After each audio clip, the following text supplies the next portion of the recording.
Hello everybody, welcome to our Palworld Survival Guide. We are talking about the feed bag today, which you may or may not have noticed in your technology tree, and kind of like its benefits and if it's worth making. So the feed bag is actually part of ancient technology, so it's like a little bit more expensive than like all the different items over here on the left side, just because in order to get ancient technology, you have to defeat some bosses, and depending on like your pal level and your level, that's not always feasible.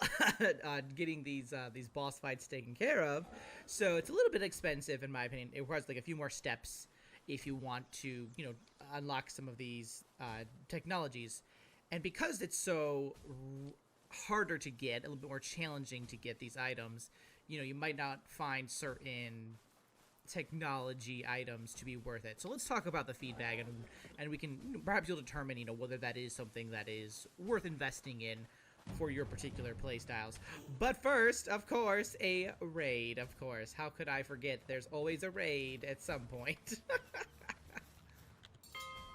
There we go. All right, so everybody, get ready. What do we have coming over here?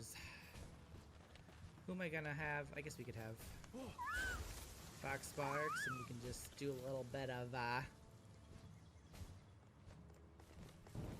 some fire action.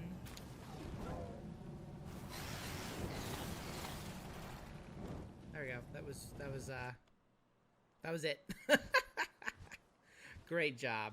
Amazing work, everybody. Good job. So let's talk actually about the feed bag now. So the feed bag, everybody work please, thank you, is right here. It unlocks at level 10, so it's not like crazy waiting for this one. And I guess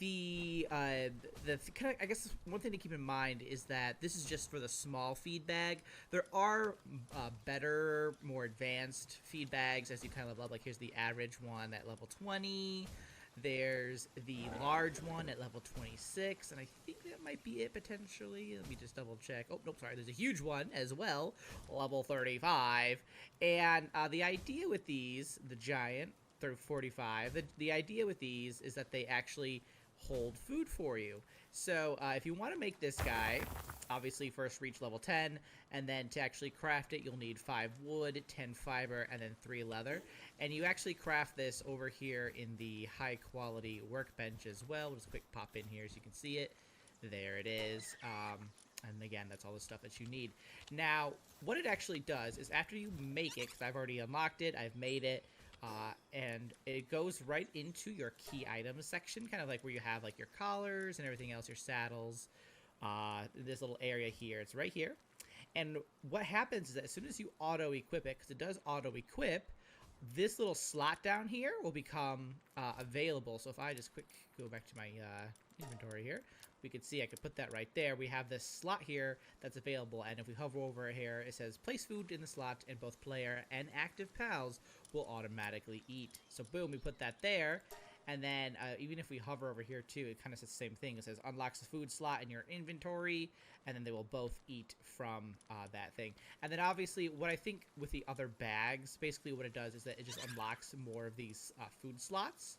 So you're basically able to put like more food in here, which is helpful, I guess, if you have like a lot of food, but not a lot of quantities of those foods. So if you have like 10 buns or something, 10 pancakes, whatever, having those different slots available could be a little bit more helpful, just because then you can put each food in each slot.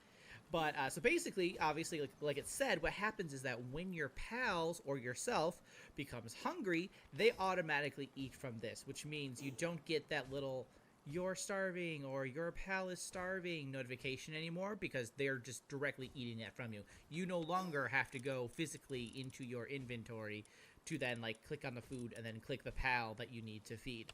So why does this matter? Why do I think that the feed bag is kind of worth having? At least a simple feed bag. And that's because, I mean, I don't know about you guys, but I have had it where I've been like fighting like in a boss fight, and next thing I know, my pal is like, I'm hungry, and it's like, oh, don't starve to death. If you starve to death, like, this battle's not gonna go well. I need you, I need you in there. Or like, I'm starving. Well, I can't starve to death because then, the battle is over. So not having to worry about that anymore, I feel like just makes the game a little bit nicer. There's a little less stress about like that kind of situation. So I kind of think that, like, at the very least, having a food slot unlocked is kind of worth it. Like, I don't know if it's really worth it to have all of these unlocked. Obviously, if you have, like, a ton of ancient technology and you don't have any other thing to spend it on, go for it. But for those who are starting out, I would just say, and they don't have, like, the ancient technology points to spare, just maybe one slot is really all you need. Like, I just have berries in here because I'm not too worried about having, giving these guys advanced meals just yet. So I have a ton of berries here, and this is going to be, this is going to hold us over for a very long time, both them and me. It's just something that I just no longer have to worry about, which means that, come boss battle time or whatever, I could focus on shooting the boss or whatever, and they're destroying the boss, and nobody's going hungry. So that's kind of like what the feed bag is, and that's why I think, having at least one slot is available for that is kind of just worth it.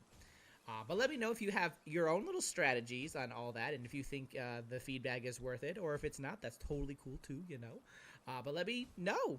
Thanks so much for watching, guys. I'll see you in the next one. Until then, keep surviving and keep thriving.